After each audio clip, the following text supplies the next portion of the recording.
I swore in an Alpine Star leather jacket because I was a kid, and all I did at the time was ride motorcycles. That was it, That was my whole life. There was never any guessing what mattered most to TJ Knight. I think they actually made me take it off to swear in. Yeah. Every memorable moment, his love for motorcycles was rarely missed. I actually swore in just the t-shirt, 130 pounds soaking wet. At 18, he enlisted in the Coast Guard. Yeah, I would have been 19 or 20 by the time I was on the ship. About a year into his career, TJ's life changed forever, responding to a call not too far away from his home here in Hermiston, Oregon. I can probably take you to the exact place where it happened in the service on this river, the Columbia River up here. We had small boats that we could transport. Small boats don't necessarily ride the best. Kind of like a small plane. They get tossed around by the elements. And we had a young, brave coxswain, and we got caught in this area of the river called the Wallula Gap. The gap is relatively well known for funneling all of the wind the Columbia River gorge can maintain through a little gap that turns. And it gets pretty nasty swells, and the coxswain was just on it hard, and we caught a significant amount of air. So we jumped the boat off of some swells, and one of them was particularly nasty, and we had crew flying everywhere. We had batteries going over the side and boards, and my seat that I was holding myself down to broke. There's rubber latches, and rubber latches broke. I flew up in the air, and then I landed funny on my backside and felt like an electric shock, went up and down my body. That electric shock was an injury to a disc in his lower back, pinching on the nerve, a sudden pain that spreads throughout your entire body and sticks around if untreated. It didn't really get crippling until I had gained some years and gotten a little softer. And then it became straight up crippling. TJ spent the next 20 years in pain, adapting everything around him to make his life more manageable, from his commute to work. Eventually I went and bought a fancy truck with fancy seats and just to get through. To mowing the lawn. I spent a lot of money on this thing for a floating seat just so that I could mow the lawns without being a cripple. And of course, riding bikes. I bought this stupid thing because I could sit in it. Purchasing this high suspension side-by-side just to get out there. And that has a comfort mode. You spend $35,000 on an off-road toy with it so it can be comfortable, I suppose. But that's where I was at in life, is if I wanted to do anything, I had to accommodate my spine. All the while, his first true love collected dust in his garage. This is the machine that I kind of grew up on, to be honest. And without the surgery, it would still be...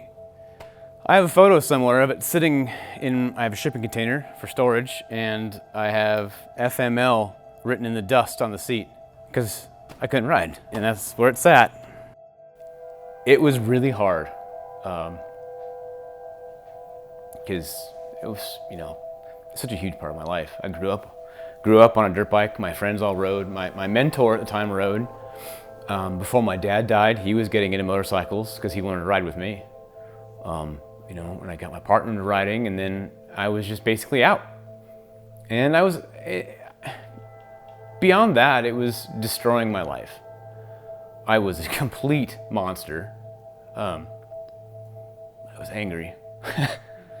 That was extraordinarily hard to watch, even as a friend, let alone as a partner. Like it's crushing to see somebody that one of his best qualities for you is this liveliness that he has, have it crushed out of him by what was obviously, after it happened enough times, was obviously some kind of chronic injury that needed to be dealt with.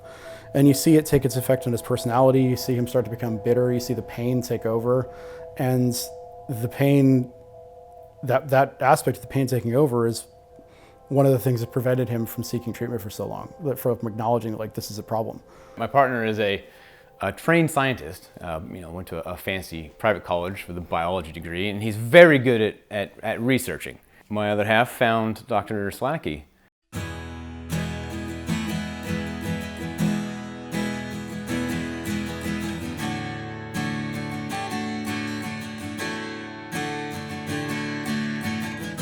So TJ had a condition called spondylolisthesis, which is there's a defect in the pars and disc, and most traditional treatment of that is a fusion operation, and that's what he had been told by a number of different surgeons that he needed to have done. Being young and active, he wanted to avoid fusion, and so he sought our care here in Steamboat, and I was able to do a motion-sparing reconstruction operation on him that did not fuse his back and give him the relief that he was hoping for. It was a promising surgery. It was the only thing that to me made sense, because the fusion just wasn't going to do it for me. Just wasn't. Not for the life I wanted to live. Since 2018, Dr. Sielatycki has been nationally recognized as a leader in spinal motion preservation. Today, he is helping redefine what's possible in spine surgery by developing procedures that prioritize both pain relief and complete mobility. After a short recovery, his patients love to tell the tale of getting back to the lives they thought they'd lost. Dr. Sielatycki was the best doctor I think I've maybe had ever. Clear and concise and honest and detailed. I understood what was going to happen. TJ's surgery went very well. He had very healthy tissues. Everything went great. No real hiccups with his operation. Everything was smooth and as planned. No surprises, which is, that's exactly how we like it at surgery. No turbulence, to use a flight analogy. But everything went great with his surgery. No problems at all, and he did well.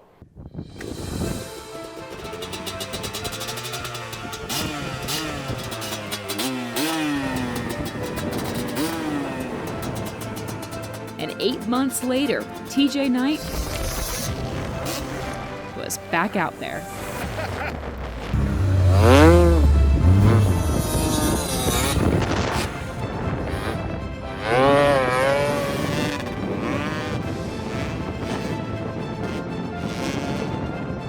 At one point we stopped under a tree and I sat there and cried.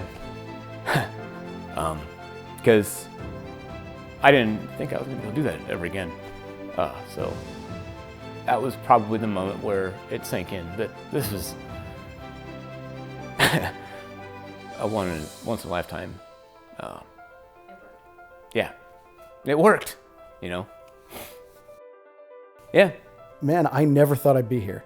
I never thought that I would see this side of him ever again. I spent so many years trying to inure myself to what seemed like the inevitable realization that he was gone, that he had returned to the shell of himself for good. I'm not a particularly spiritual person, but if there's any such thing as a miracle, that's it, I got really lucky there as much as he did. My 10-year-long relationship was saved. I don't think without the back surgery it would have been possible. Almost certainly not.